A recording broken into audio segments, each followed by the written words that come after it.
Hi dears, നമ്മൾ ഇനി പറയാൻ പോകുന്നത് beginning of parliamentary rule 1858 to 1990. നമ്മൾ ഇതിനു മുന്നേ ദ കമ്മിങ് ഓഫ് ദ ബ്രിട്ടീഷുകാരുടെ വരവിനെ പറ്റി പറഞ്ഞു അല്ലേ. അത് ഏതായിരുന്നു കാലഘട്ടം? 1600 മുതൽ 1765 വരെ അല്ലേ. അത് കഴിഞ്ഞ് ബിഗിനിങ് ഓഫ് ദ ബ്രിട്ടീഷ് റൂളുകളെ പറ്റി പറഞ്ഞു. അത് 1765 മുതൽ 1758 വരെയാണ് വരുന്നത്. അതിൽ 4 ആക്റ്റുകൾ പറഞ്ഞു. അതുപോലെ തന്നെ ബിഗിനിങ് ഓഫ് പാർലമെൻ്ററി റൂളിലും കുറച്ച് ആക്റ്റുകളാണ് വരുന്നത്. അതിൽ ഫസ്റ്റ് പറയുന്ന ഒരു ആക്റ്റാണ് the government of India act 1858. അതായത് ഗവൺമെൻറ് ഓഫ് ഇന്ത്യ ആക്ട് ഏത് വർഷമാണ് പാസ്സായത്? 1858. ഇതിൻ്റെ തൊട്ട് മുന്നത്തെ വർഷമാണ് 1857. ഈ വർഷത്തിനൊരു പ്രത്യേകതയുണ്ട്. നമ്മൾ ഇന്ത്യക്കാർ ഒരുമിച്ച് നിന്നുകൊണ്ട് ബ്രിട്ടീഷുകാർക്കെതിരെ ഒരു വിപ്ലവം നടത്തുകയാണ്, ഒരു റിവോൾട്ട് നടത്തുകയാണ്, അല്ലെങ്കിൽ ഒരു കലാപം നടത്തുകയാണ്.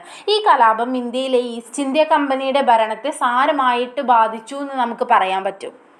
അപ്പോൾ 1857 ഈ കലാപം മൂലം 1858 ഗവൺമെൻറ് ഓഫ് ഇന്ത്യ ആക്ട് പാസ്സാക്കാൻ ബ്രിട്ടീഷ് പാർലമെൻറ്റ് നിർബന്ധിതരാവുകയാണ്. ഈ ഒരു ആക്ട് പാസ്സായതുകൊണ്ട് ഈസ്റ്റ് ഇന്ത്യ കമ്പനിയുടെ ഭരണം നിർത്തലാക്കുകയാണ്. അതോടൊപ്പം തന്നെ ബ്രിട്ടീഷ് പാർലമെൻറ്റിൻ്റെ പൂർണ്ണമായിട്ടുള്ള കൺട്രോൾ നമുക്ക് കിട്ടുകയാണ്. ഈ ഒരു കൺട്രോൾ എന്തുകൊണ്ടാണ് കിട്ടുന്നത്? ഗവൺമെൻറ് ഓഫ് ഇന്ത്യ ആക്ട് പാസ്സായതുകൊണ്ട് ബ്രിട്ടീഷ് പാർലമെൻറ്റിൻ്റെ മേൽ നമുക്ക് പൂർണ്ണമായിട്ടുള്ള ഒരു കൺട്രോൾ കിട്ടുകയും ഇന്ത്യ ഗവൺമെൻറ്റിന് ഇന്ത്യയിൽ നല്ല രീതിയിൽ ഭരിക്കാനുള്ള ഒരു അവസരം കിട്ടുകയും ചെയ്യുകയാണ്. അതുകൊണ്ട് തന്നെ ഗവൺമെൻറ് ഓഫ് ഇന്ത്യ ആക്ടിനെ act for good government of India എന്ന പേരിലും അറിയപ്പെടുന്നുണ്ട്.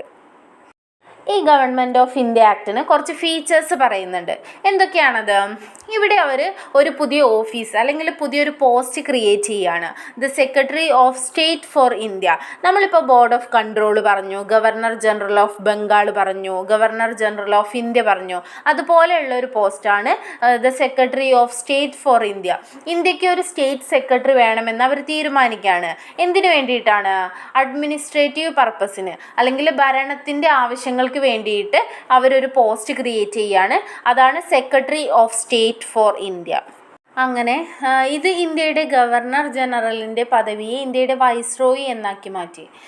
അതായത് എൻ്റെ പേര് പനശ്വര എന്നാണ്, എനിക്ക് ആരതി എന്നുള്ള പേരാക്കി മാറ്റണം. അപ്പോൾ ആ പേര് മാറ്റിയാലും ഞാനെന്നുള്ള വ്യക്തി മാറിയിട്ടില്ല, ഞാൻ ചെയ്യുന്ന കാര്യങ്ങൾ മാറിയിട്ടില്ല, അവിടെ പേര് മാത്രമാണ് മാറിയിട്ടുള്ളത്.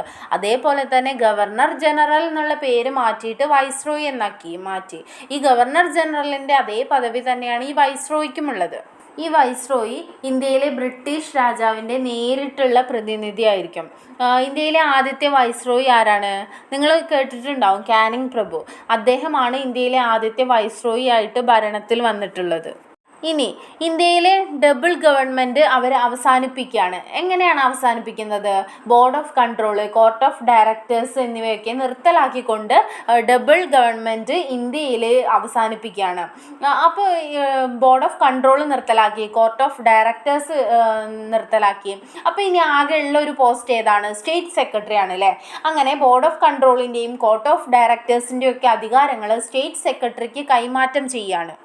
ഈ നിയമം അനുസരിച്ച് ഇന്ത്യയുടെ സ്റ്റേറ്റ് സെക്രട്ടറിയെ സഹായിക്കാൻ വേണ്ടിയിട്ട് 15 അംഗങ്ങളടങ്ങുന്ന ഒരു കൗൺസിൽ രൂപീകരിച്ചു. അപ്പോൾ സ്റ്റേറ്റ് സെക്രട്ടറിയെ സഹായിക്കാൻ വേണ്ടിയിട്ട് ഒരു കൗൺസിൽ രൂപീകരിച്ചു. അതിൽ 15 അംഗങ്ങളാണ് ഉണ്ടായിരുന്നത്. ഈ സ്റ്റേറ്റ് സെക്രട്ടറി ബ്രിട്ടീഷ് പാർലമെൻറ്റിൻ്റെ ഇരുസഭകളിലും അല്ലെങ്കിൽ അപ്പർ ഹൗസിലും ലോവർ ഹൗസിലും ഒക്കെ ഇന്ത്യയുടെ ബജറ്റ് അവതരിപ്പിക്കുക എന്നത് ഈ സ്റ്റേറ്റ് സെക്രട്ടറിയുടെ ചുമതലയാണ്. അപ്പോൾ നമ്മൾ ഇത്രയും നേരം 1858 ഗവൺമെൻറ് ഓഫ് ഇന്ത്യ ആക്ടിനെ പറ്റിയാണല്ലേ പറഞ്ഞിട്ടുള്ളത്. ഇത് ഒന്ന് ചുരുക്കി പറഞ്ഞുതരാം. 1857 ഒരു റിവോൾട്ട് സംഭവിക്കുകയാണ്. അതിനെ തുടർന്ന് 1858 ഗവൺമെൻറ് ഓഫ് ഇന്ത്യ ആക്ട് പാസ്സായത്. ഇത് ഈസ്റ്റ് ഇന്ത്യ കമ്പനിയുടെ ഭരണം നിർത്തലാക്കുകയും ബ്രിട്ടീഷ് പാർലമെൻറ്റിൻ്റെ പൂർണ്ണമായിട്ടുള്ള നിയന്ത്രണം നമുക്ക് കിട്ടുകയും ചെയ്യുകയാണ്. അതുമൂലം ഇന്ത്യ ഗവൺമെൻറ്റിന് നല്ല രീതിയിൽ ഭരിക്കാനുള്ള ഒരു അവസരം കിട്ടുകയാണ്. അതുകൊണ്ട് തന്നെ ഈ ഒരു ആക്ടിനെ act for good government of India എന്നും കൂടി പറയുന്നുണ്ട്. പിന്നെ നമ്മൾ പറഞ്ഞിട്ടുള്ളത് ഈ ഒരു ആക്ടിൻ്റെ ഫീച്ചേഴ്സാണ്. എന്തൊക്കെയാണ് നമ്മൾ പറഞ്ഞിട്ടുള്ള ഫീച്ചേഴ്സ്? ഈ ഒരു ആക്ട് മൂലം അവിടെ ഒരു പുതിയൊരു പോസ്റ്റ് അല്ലെങ്കിൽ പുതിയൊരു ഓഫീസ് ക്രിയേറ്റ് ചെയ്യുകയാണ്. അതാണ് secretary of state for India. ഇത് എന്തിനു വേണ്ടിയിട്ടുള്ളതാണ്? അഡ്മിനിസ്ട്രേറ്റീവ് പർപ്പസിന് വേണ്ടിയിട്ടുള്ളതാണ് അല്ലേ. ഇത് ഇന്ത്യയുടെ ഗവർണർ ജനറൽ എന്നുള്ളൊരു പോസ്റ്റ് ഇന്ത്യയുടെ വൈസ്രോയി എന്നാക്കി മാറ്റി. അപ്പോൾ ആദ്യത്തെ വൈസ്രോയി ആരായിരുന്നു? ഇന്ത്യയിലെ ആദ്യത്തെ വൈസ്രോയി ആണ് കാനിങ് പ്രഭു അല്ലേ. പിന്നീട് എന്ത് സംഭവിച്ചു? Board of control, court of directors എന്നിവ നിർത്തലാക്കിക്കൊണ്ട് ഇന്ത്യയിലെ ഡബിൾ ഗവൺമെൻറ് സിസ്റ്റം അവസാനിപ്പിക്കുകയും അവരുടെ അധികാരങ്ങൾ, ആരുടെ? ബോർഡ് ഓഫ് കൺട്രോളിൻ്റെയും കോർട്ട് ഓഫ് ഡയറക്ടേഴ്സിൻ്റെയും അധികാരങ്ങൾ സ്റ്റേറ്റ് സെക്രട്ടറിക്ക് കൈമാറുകയും ചെയ്യുകയാണ്. ഈ നിയമം അനുസരിച്ച് ഇന്ത്യയുടെ സ്റ്റേറ്റ് സെക്രട്ടറിയെ സഹായിക്കാൻ വേണ്ടിയിട്ട് 15 അംഗങ്ങളടങ്ങുന്ന ഒരു കൗൺസിൽ രൂപീകരിച്ചു. പിന്നെ ഈ സ്റ്റേറ്റ് സെക്രട്ടറിൻ്റെ ഒരു ചുമതല പറയുന്നുണ്ട്. അതാണ് ബ്രിട്ടീഷ് പാർലമെൻറ്റിൻ്റെ ഇരുസഭകളിലും ഇന്ത്യയുടെ ബജറ്റ് അവതരിപ്പിക്കുക എന്നുള്ളത്. അപ്പോൾ ഇത്രയും കാര്യങ്ങളാണ് നമ്മൾ ഈ ഒരു ടോപ്പിക്കിൽ പറഞ്ഞിട്ടുള്ളത്.